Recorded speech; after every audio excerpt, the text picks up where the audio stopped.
Make sure you find an understanding partner. Whatever you do in life, whoever you end up with, make sure that they're understanding.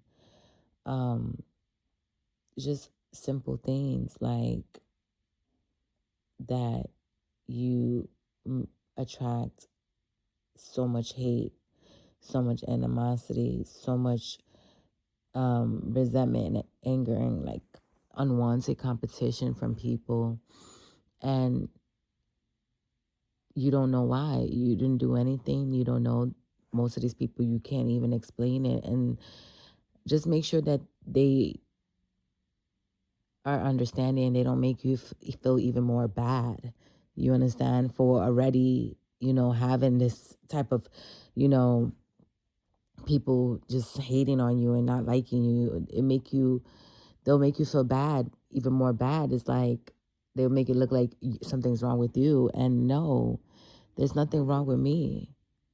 I don't know why these people have this deep rooted hate and animosity and anger for me. I don't know why when they see me, their spirits take over them and they would do anything to see me down and out, go extreme beyond, even try to take my life, they will, if they could, take my life and do that. I don't know why I attract that much hate and anger and an animosity and resentment from people, some people that I don't even know, people that I do know, people that, come around me, end up growing to become fans and have fatal attraction and want to be me.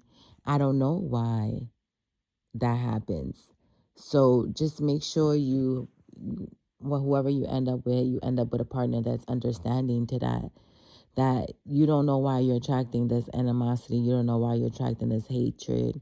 But don't make me feel even more bad, because I really do feel bad that these people are like that towards me, because I don't even know them and I'm not doing anything purposely but being me. And I don't I didn't do anything. I'm not after you. I would never come after you. So it's like, for you guys to be coming after me and looking for me and trying to stop me and just watching me and just keep watching me with so much animosity, to the point that you sit down and you actually plan and plot and wish death on me and stuff like that.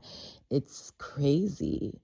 It's scary, and whoever I end up with, just grateful. Just make sure you find an understanding partner that they understand this. They're not going to make you feel bad or try to question you, try to go and investigate and look into you and try to find fault in you and judge you, or just make you feel bad because you attract hate. At the same time, you attract love, and people that do lust over you and love you too much, and it becomes obsession and it becomes stalking, and to the point that where they do want to end up, some of them, when they can't have you the way they want to have you, certain people would try to destroy you. And then there's ones that would still just admire you from afar and still just keep that love for you. And those are the people I respect. And they understand that, hey, it's not that, but I can still respect you for being who you are, and I'm not gonna try to go after you. I respect those people, but those people, they still admire and love and have obsession over me and want me. But don't make me feel bad for being wanted because I have a look or a certain like aura or energy. It's not me me. I didn't put it on myself. I'm not. I've never been in that energy of a lustful energy going around.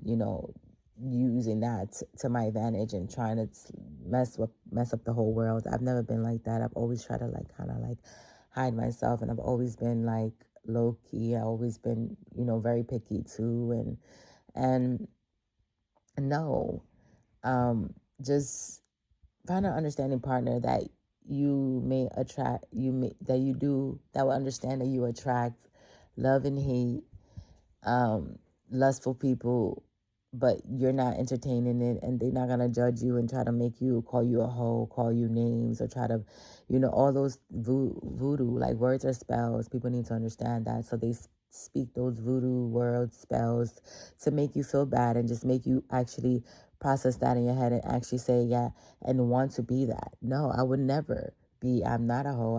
I've never been a hoe, and I would never be a hoe, and my kids would never be a hoe, and we would never ever see that. So it's not that spirit, that energy is not in me and my DNA is not in my family. So that's what I say. So for those people that, feel, those voodoo spells, words to try to make you feel bad and belittle you and try to take your confidence and don't want you to be optimistic about life, and don't want you to believe that your opportunities are endless and you can and reach for the stars.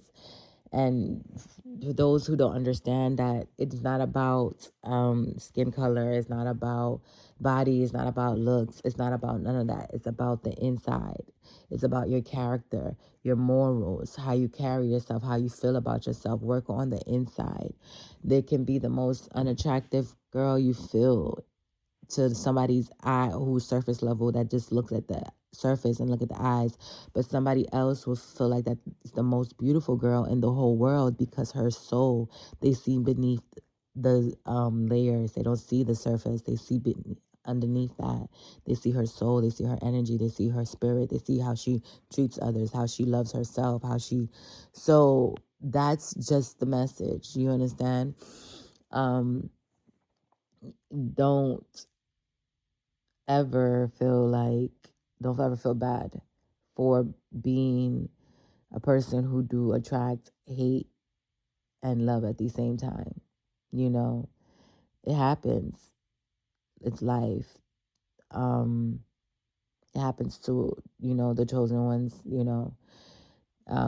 don't know why they will come after you. They would want to kill you just because it's you, and you can't say anything about that, but just be you, and don't ever let it change you. Don't ever let it make you bitter or angry or anything, because don't take it personal because they don't know you. I don't take it personal because they don't know me, and it's something that it's within them that they have to fix. That it's something that they are messed up at. You understand? So why would I feel bad because somebody doesn't love themselves, or somebody doesn't respect themselves, somebody got some type of spirit on them that they can't control themselves, that they're jealous spirit, they have a spirit of can't control themselves, when they see someone that's, you know, have energy, aura, that has life in them, that sparkle in their eyes. They can't stand it. So you can't fault people for being, you know, the way they are and have feeling the way they feel. You just gotta understand that some people are just like that, and some people would live their lifetime being like that. They would never, their pride and ego would never allow them to work on themselves, would never allow them to better themselves, would never allow them to heal those spirits, those jealous spirits, those envious spirits, those competitive spirits, those um spirits of just seeing somebody and not wanting them to see them too good, and thinking that somebody else becoming successful is going to take away from them. you know that's, or it has taken away from them, or somebody speaking their story is, it's affecting them. Someone healing, speaking their story, speaking their truth is affecting them. It's their story, it's their life. Let them do what they want to do. Stop taking people on your head or on your mind. And it's a lot of stress, it's a lot of mental stress you put on yourself doing that type of stuff. It's crazy.